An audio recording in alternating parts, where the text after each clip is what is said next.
My name is Jamaal Clark, also go by the VISUALIST. I'm a visual artist, painter, sketcher. I deal with all different types of mediums, from acrylic paints, to watercolors, to a little bit of oil, spray paint, graphite, anything I get my hands on really. And I like to try new mediums and continue learning. Now we're about to head over to Michael's. Need of some spray paint for upcoming canvas pieces that I'm going to be working on. One for an upcoming client and a couple canvases for myself going into the new year. I just need to pick up a couple spray paint. Spray paint is what I use for my background colors, to lay down my backgrounds, and we're going to head over to Michael's to you know, see what they got, see what colors they have, and hopefully pick up a couple cans. The red and black piece that I'm doing for a client.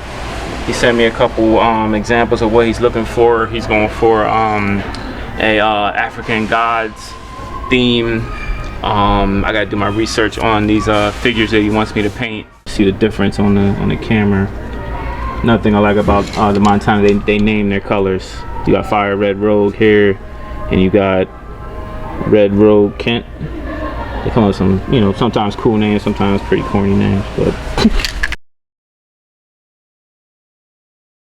restrictions, I guess. Some people make it all about them and less about their art, and sometimes it's the other way around. It's all about their art, and you never know really anything about the individual. So it's a toss-up, you know. There's no rules. We're making them up as we go.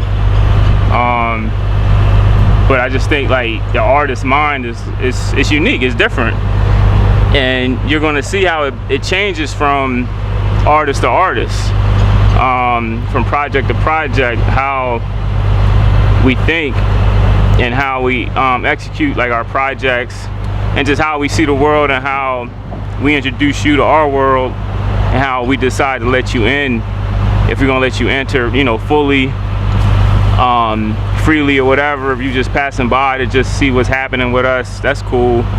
Or for some, you know, we'll let you pick our brains and you know, let you in fully. It takes time though, you know. I think it's layers to it. You know what I mean? And again, it changes from artist to artist. But we're not the same. We're not clones. You know what I mean?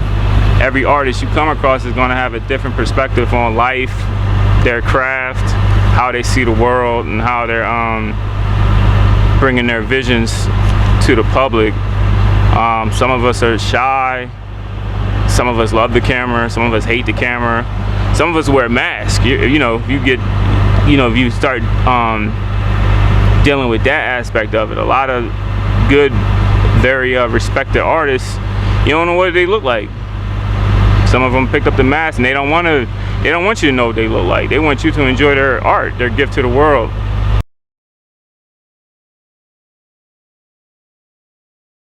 Just realizing early that it was something that that I found myself doing that I, you know, loved, and put me at ease, and, you know, it was my way of peace, finding peace or whatever.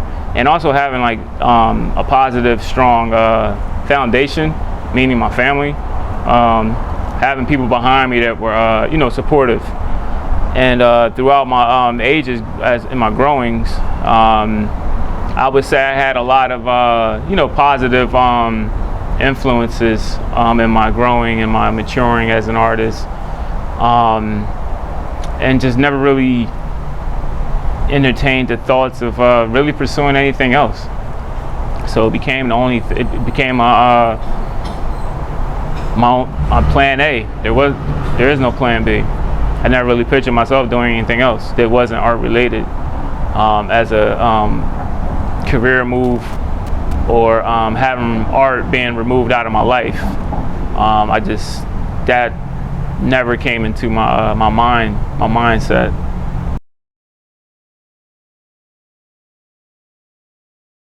I've been in Zero Empty Spaces for going into my second year here. I found out about it through Anthony Burks. He told me to come through and check it out, and I'm glad I did. Ever since I came and checked it out, it's become like, you know, basically my space, my second home, well, my first home to do my art. It's a place that I come here and just sit, stare at my previous works, and come up with new art pieces to work on. I made a couple, you know, a lot of good artists here. Some becoming good friends, and this is a good place to be for me. It's everything. It's I think every artist should have some space to themselves to just create. Now, I know you were specific when we were at the store. We really couldn't talk much. It was very busy there. So why don't you share with us, one, the brand that you like using, second, what are some of the colors, and third, how has spray paint has evolved with your work? Yes, absolutely. Earlier we went to Michael's. I have an upcoming piece that I'm working on for a client, and it's going to contain a lot of blacks and reds. So I chose to go with this fire red color by Montana Gold. I like Montana Gold because their tips are comfortable, the pressure's nice, if you know what I mean when I say that, and they have a nice variety of colors. Michael's has a pretty good selection of this brand, and this is what I got just today. I'm gonna have to return back there to get the rest of the colors I need for upcoming projects I'm working on. But Montana Gold is that's a go-to brand for me. That's a graffiti brand. If you're familiar with spray paint, you would agree that it's come a long way since the 80s, 70s to the 2022s.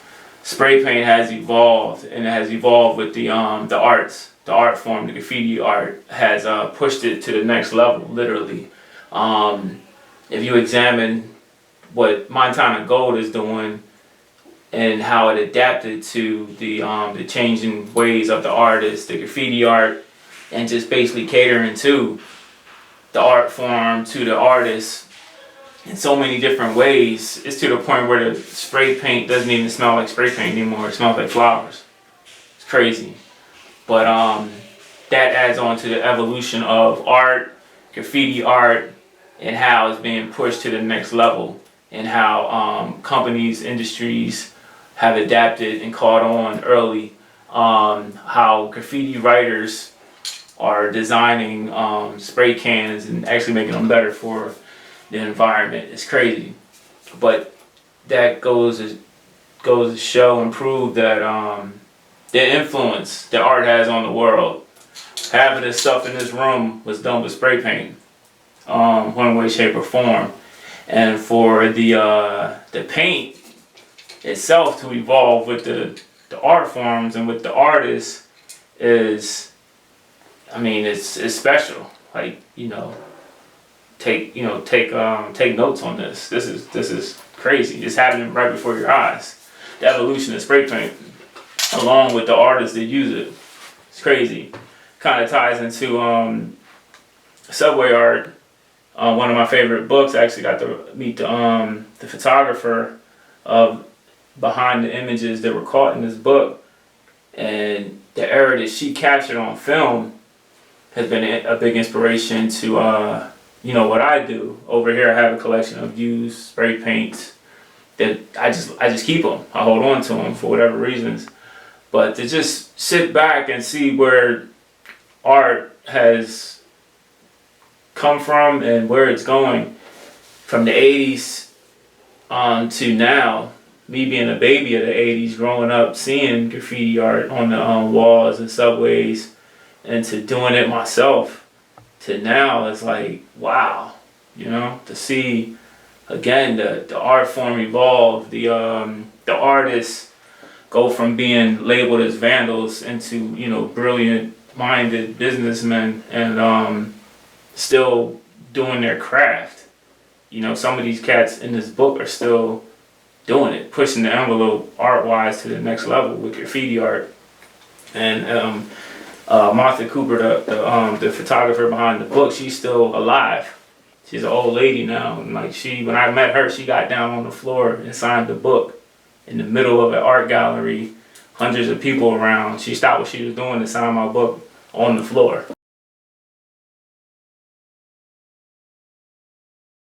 My favorite artist from the book and from the graffiti movement is Dondi. He's on the cover. This is Dondi. Dondi was known for being able to scale his artwork on the side of a train in tight situations. They would go into the train yards, just like on the cover. The trains would be parked right next to each other. Dondi was able to put his pieces on the side of a train and scale his letters, his name, with perfect precision, with only that amount of space to back up and get a view of what he was doing, and painting it at night and running from the cops and running from dogs and just being in a dangerous situation. But he was able to scale his work. He's one of the first writers that was able to scale his work on the trains in those conditions and almost be perfect. He passed away, I want to say, I don't know exactly when he passed away, but he's no longer with us, rest in peace. But his style and watching his interviews that the Martha Cooper and Henry Chavant, they have a lot of footage of all these first writers. And being able to look at his work and study his interviews and stuff, he became one of my favorite writers. And I guess one of my favorite graffiti writers of the graffiti movement. We're talking about the 70s, 80s, going into the 90s. I used to bite all his work, basically, and copy his outlines. Everybody did, coming up. So he's one of my favorite graffiti writers. There's a piece in this book right here. It's a fold-out page, actually, of his name on the side of a train. This is like, worldwide. Everybody knows. Everybody's seen this at one time or another, graffiti heads. And it's again, it's two different art forms coming together. None of this would be possible without another art form, photography. It took her curiosity to interview these at the time kids doing this illegal activity, and her fascination with who's doing this painting around the city in the late 70s, early 80s. Who's doing this? She took it upon herself to go find out, and became friends with these kids, and the kids allowed her to document their lifestyle. And without that documentation, we wouldn't have. I wouldn't be as inspired as I am to do what I do. This is a postcard she gave me, she signed, but it has the famous Dondi piece, with the famous New York landscape in the background. And this is like one of my favorite pieces. And she gave me this postcard. She wrote, "For Jamaal, keep on writing, Martha Cooper, Miami, Art Basel 2014. Thank you, Martha."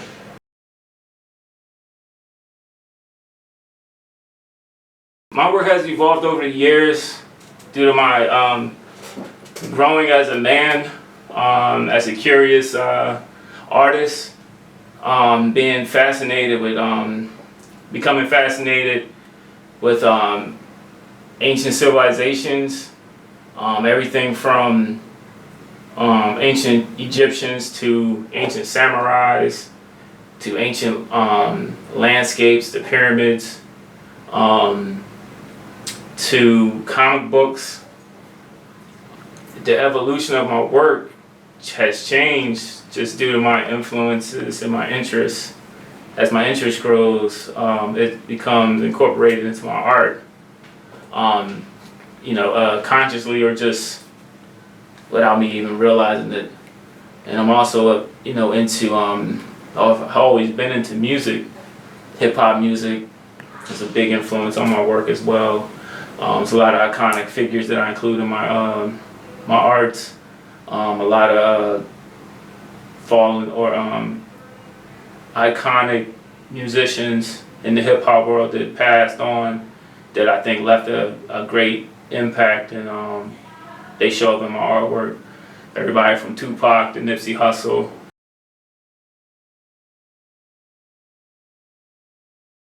This piece was inspired 100% by the Wu-Tang Clan. Wu-Tang Clan, you'll hear a lot of Wu-Tang fans say that Wu-Tang is basically the soundtrack to their life. Wu-Tang is definitely the soundtrack to my life. I've been a fan of them since I first heard them back in 1993. And as an artist, as I've grown up, this is a more recent piece that I did of all of them. All of the 9 original members are in this piece, but I decided not to, include their facial features. I left their faces blank, but I wanted you to still be able to identify each member if you were in the know, if you knew where I took this piece from. This piece is taken from the infamous Purple Tape, which was Raekwon's first album, which is labeled as a classic album, only built for Cuban links. When I did the piece, I was looking for a photo of all of them. I came across an overstock photo that the photographer took for the for the cover, but it didn't make the print. It wasn't in the CD booklet. So I found the cover online on Google, and I went ahead to paint it, but I wanted it to be real loose, and I wanted it to represent like a family, like a bunch of like a strong base, and I wanted it to be a nice size rectangular shape, and I did that one, and I actually did this other one that's over here at the same time. I painted both of them at the same time, back to back. But I just wanted to capture all of these guys who came into the game faceless on the cover of their first CD. They don't have any faces on it. You don't know who's who. You would have to actually do your homework to figure out in the coming years who's who. But I wanted to capture that essence of them and show it in this piece. And I think I achieved it in both of the pieces. They're, I think, 2 of my standout pieces that I've done since I've been in this space.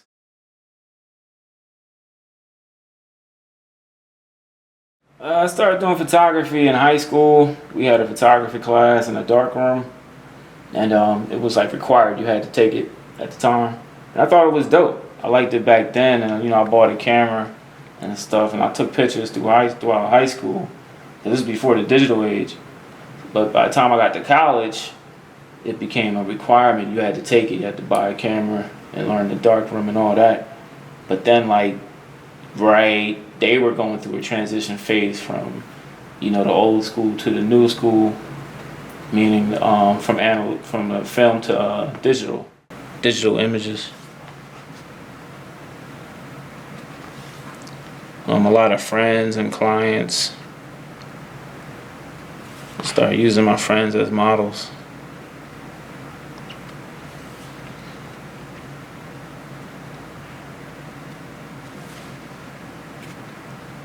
Interesting looks. That was one of my favorite shoots with that one there.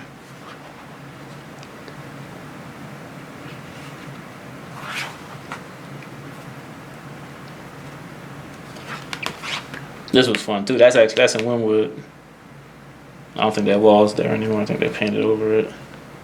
Same with this one. It's a Latin artist. Cool.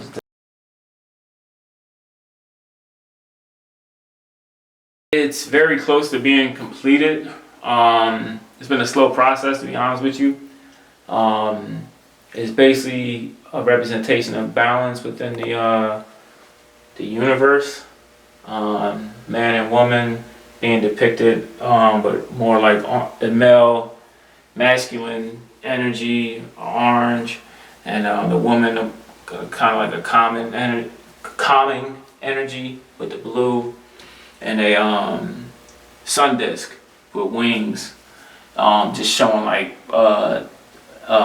balance, kind of showing principles of Ma'at, an Egyptian goddess, principles, balance, and things of that nature.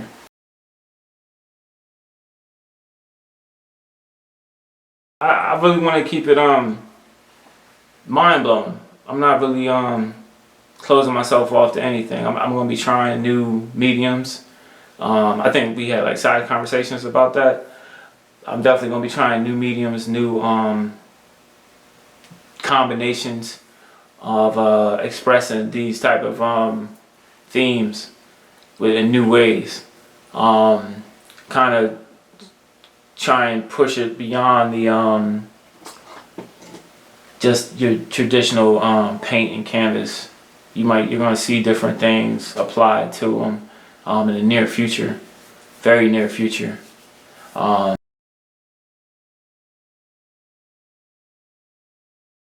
Art to me is a righteous teacher, or a righteous way of teaching, and that's what I've been running around with, and also to me, my brother gets credit for it. He came up with the like art exists within heart. Like when you say heart, it's a piece of art in it, and I always like incorporate that too when I'm thinking about art, that it is expressed through your heart. Art comes out of your heart, and that art is a righteous teacher. Art is a way of expressing yourself. There's so many different forms of art, and it's something that I feel that it can't be controlled. It can only be expressed. It's going to be continued to be expressed, and more ways than we're even going to be able to imagine. It's like you think about the way you're expressing your art right now versus how whoever came before you expressed it, and how those that are coming after you are going to express it. It's going to get more and more. It's going to become a bigger expression. That's what I think, and I think it's just the biggest form of expression.